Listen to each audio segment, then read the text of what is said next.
Hi, I'm Rohan. And I'm Vyomika. Thanks for tuning in to watch Morning Blend. We have a bunch of topics to share with you today. Our first story is about a man named Shiva Ayyadurai. There was a recent New York Times article about him, and he's an MIT graduate. He has a fistful of degrees. And like many Indians, he wanted to travel back to India and live there for a while. And the problem is he faced a huge repatriation problem, which means there was an immediate butting of heads with him and his supervisor.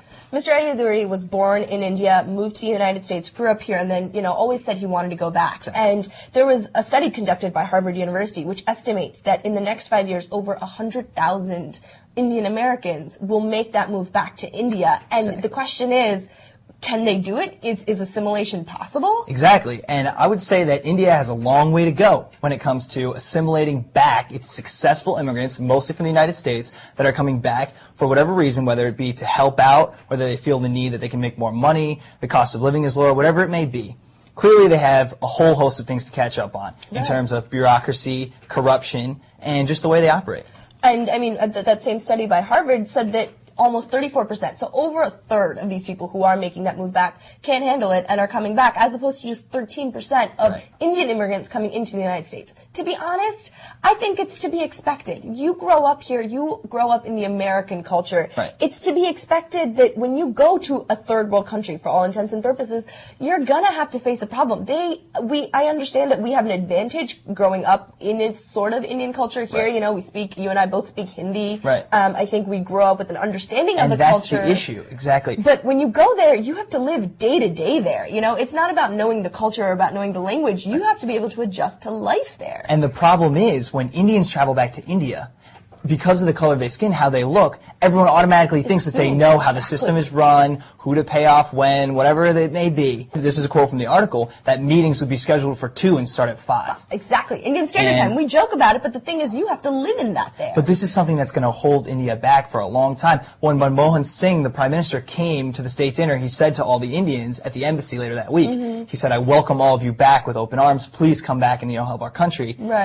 They're saying that on one hand, but when they actually go, it's a totally different story. Well, I think here's the deal. When you move to a new country, you have to acknowledge that there are going to be adjustments. I think where the drop-off is that people assume that they can do it easily, smooth transition because they know it. The fact of the matter is you can't. I mean, I don't know if your parents have ever talked about it. My parents have definitely talked about it. Think they have this glorious, I think, idea of what it would be like to sort of go back to India. But the fact of the matter is you have to live there. You have to drive in that traffic. It's a lot different. You have to breathe that That's air. exactly what they were citing. You have to deal with, like, the guy or the cleaning lady showing up one day and not. I mean, my mom has enough problems with our cleaning lady who shows up actually and does not change her rates every week. Well, India is definitely going to have to deal with this problem. I think it'll be interesting to see if of that 100,000, how many of those actually stick. Speaking of Indians living in America, we all know what it's like to go to someone's house and play ping pong with them or their uncle for hours and hours for a day. Absolutely. In Northern California, a suburb of Silicon Valley, has started several years ago a ping pong training facility for youth. Now, this may sound like kind of a sham or a small-time deal, but it's not. No. They're training future Olympians. They have many of the top 100 top juniors in ping pong. I didn't even know there were rankings for ping pong. They have all these facilities, hundreds of tables. They have coaches. It was founded by the Indian Cultural Community Center. It's 2 billionaires that started this facility. An amazing facility. Absolutely. It sounds all bells and whistles. Sounds great. In my mind, this is something that just enhances the Indian stereotypes of, nerdy, ping pong, things like that. What are your thoughts? I don't know. Table tennis is no joking matter. It's an Olympic sport. I mean, it got added to the Olympics in 1988. So is archery.